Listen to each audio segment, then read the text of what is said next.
안녕하세요, 여러분. 12월 둘째 주 세계경제 주간 요약 시작하겠습니다. 이번 주에는 미국 노동시장 지표들이 많이 나왔어요. 일주일 내내 나왔는데 앞에 나온 지표들은 다 금요일 노동부 지표를 기다렸죠. 전체적으로 금요일 전까지는 노동시장이 냉각되고 있다는 걸 보여주는 데이터가 많이 나왔습니다. 그래서 더욱더 금요일 지표를 기다렸죠. 자, 미국 시간 금요일 아침에 노동부 지표가 나왔는데 사실 이 지표가 이코노미스트들의 예상과 다르지 않았어요. 거의 같았습니다. 그런데 아마 이코노미스트들의 예상이 사전에 충분히 알려지지 않은 것 같아요. 예상과 같은 지표가 나왔음에도 다들 깜짝 놀랐거든요.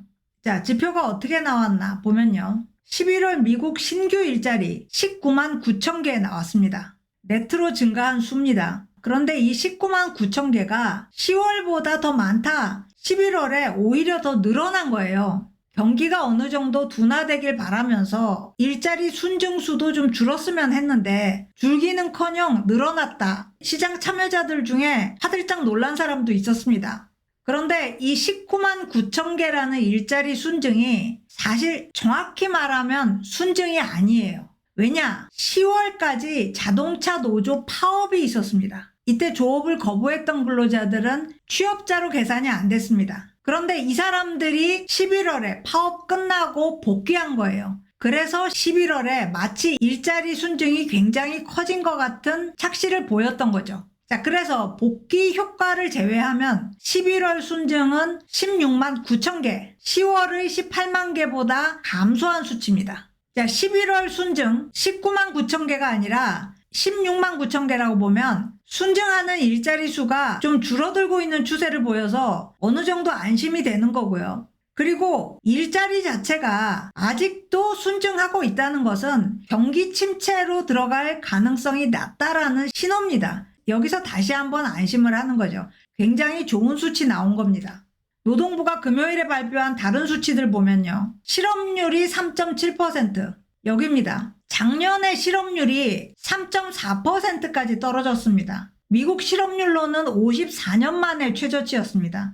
3.4, 3.5, 3.4 이 수준이 계속되다가 그 뒤로 약간씩 높아졌어요. 3.9%까지 높아졌습니다. 그런데 이번에 다시 실업률 떨어졌어요.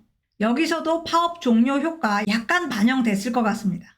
실업률보다 사실 더 큰 문제는 임금 상승률이에요. 시급으로 11월에 전년 동월 대비 4% 상승했고요. 주급은 3.7% 상승했습니다.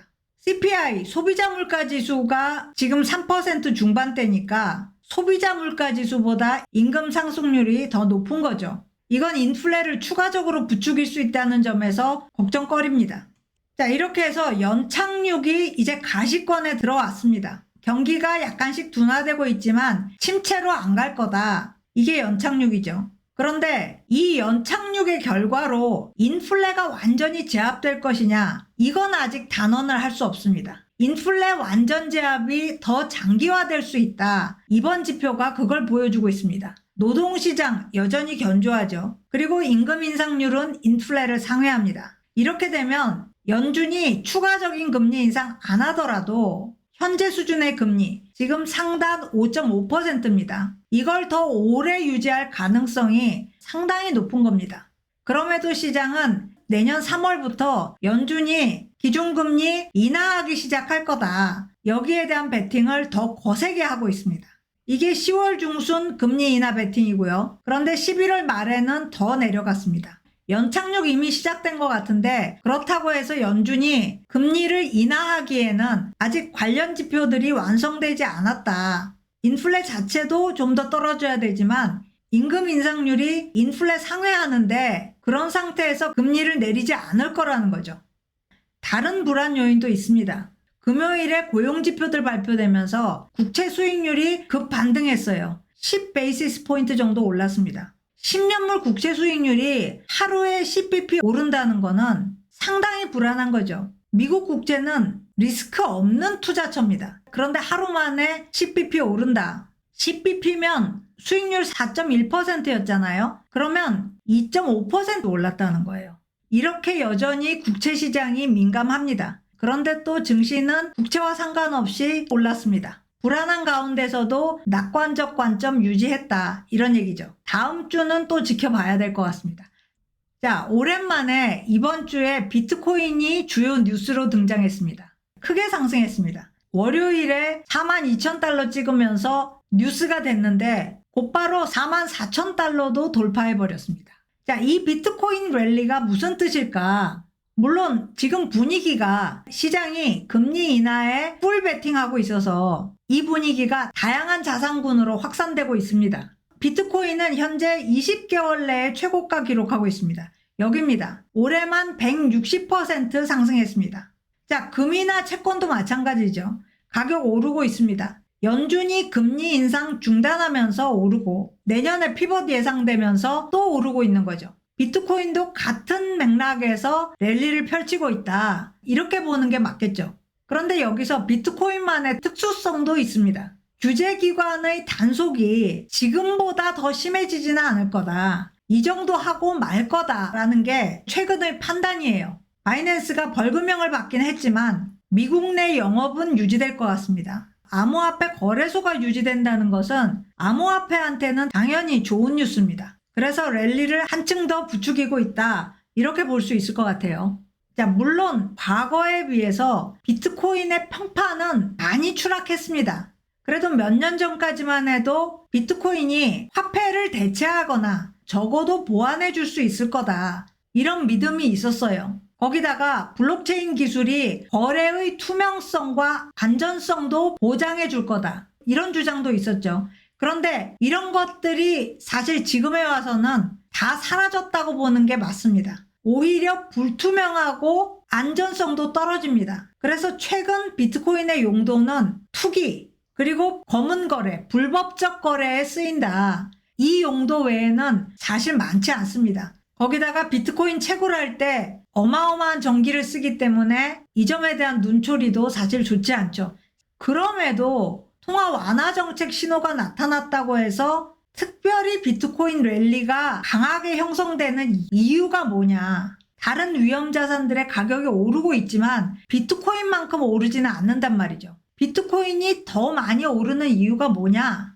통화 정책이 피봇을 하면 시중의 유동성이 증가할 거라는 것과 불가분의 관계가 있다. 이런 분석이 이번 주에 나왔습니다. 자, 차트를 보면 지난 그래프가 비트코인 가격이고요. 옅은 색이 시중에서 유통되는 화폐량입니다. 이 둘이 거의 같이 가고 있어요. 무슨 말이냐? 시중에 돈이 남아 돌면 그 돈이 비트코인으로 몰린다는 거죠. 그래서 지금 이 시점에 통화 완화 정책으로 돌아설 조짐이 보이는 이 시점에 비트코인이 급등하고 있다. 이런 해석이 나오고 있습니다. 만약에 이 해석이 맞다면 그럼 언제 비트코인은 가격이 하락할 건가? 이것도 나오는 거죠. 통화량이 줄어들면 비트코인 가격도 같이 떨어지겠죠. 자, 마지막 뉴스인데요. 이렇게 지금 시장 분위기가 한껏 고양돼 있는데 유가는 하락하고 있단 말이죠. 이번 주 중반에 이 유가 하락이 글로벌 침체 가능성을 반영하는 거 아니냐 이런 말이 나왔습니다. 지금 시장 분위기와는 정반대죠. 자, 그 내용을 보면요. 목요일에 서부 텍사스 중진유가 배럴당 $70 밑으로 떨어졌습니다. 이 가격이 다음날 금요일에 반등하기는 했어요. 그렇지만 주간으로 보면 가격 하락했어요. 4% 떨어져서 7주 연속 하락 기록했습니다. 이 7주 연속 하락은 5년 만에 처음 있는 일입니다. 자, 왜 이렇게 거의 2달 동안 매주 유가가 하락하고 있느냐? 생각했던 것보다 약간 공급 초과가 있다. 이런 분석도 나왔고요. 수요 파괴 조짐이 보인다. 이 $70 이하로 거래된 원유는 내년 1월 인도분입니다. 내년 1월에 쓸 원유 수요가 예상보다 적다는 거죠. 수요 파괴를 주도하고 있는 거는 중국인 것 같아요. 11월 중국의 원유 수입이 전년 동월 대비 9% 감소했습니다. 전년 동월 2022년 11월은 중국에서는 코로나 봉쇄가 한창일 때죠. 그런데 그때보다도 9% 감소했다. 이건 상당히 심각하다고 볼 수 있고요. 그리고 중국이 원유 재고를 많이 가지고 있다는 뉴스도 나왔습니다. 중국 정유사들이 정유할 원유가 지금 재고로 쌓여 있다. 이런 거죠.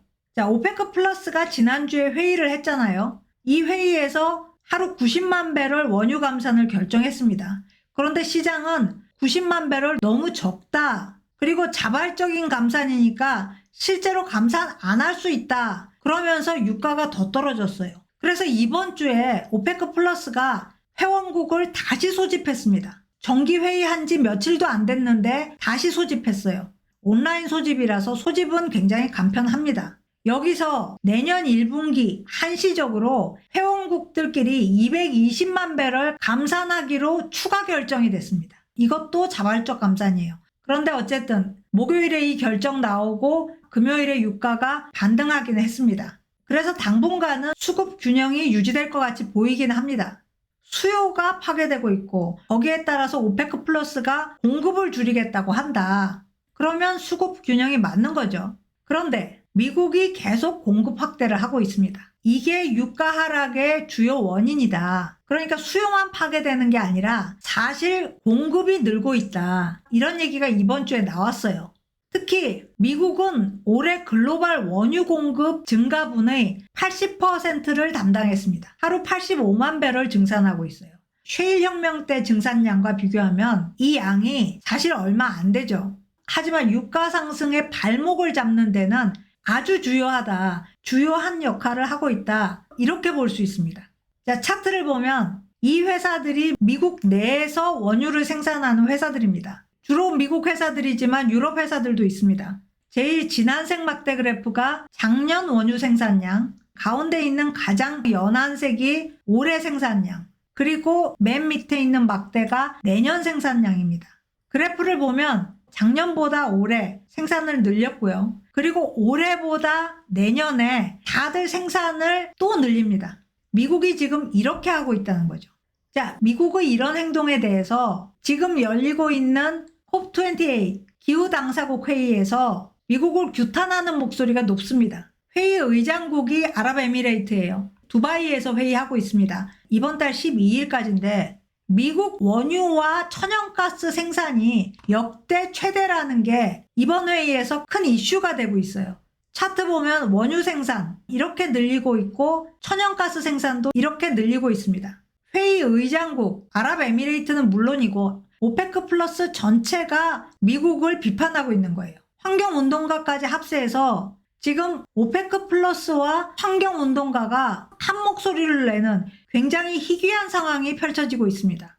물론 미국이 이렇게 원유와 천연가스를 뽑아 올리는 거는 탄소 감축 목표를 포기했기 때문은 아닙니다. 사실 미국은 이 목표에 맞춰서 아직은 가고 있어요. 미국이 목표하는 거는 휘발유값 하락입니다. 주유소 휘발유값 하락. 지금 미국 물가 상승을 둔화시키고 있는 것이 이 주유소 휘발유 가격이에요. 그런데 원유 가격이 떨어져야 주유소 휘발유도 싸지죠.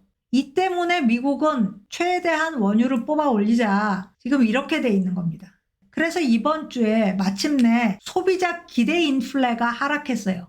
이 미시간 대학이 실시하는 서베이 소비자 기대 인플레 정말 오랜만에 2%대로 떨어졌습니다.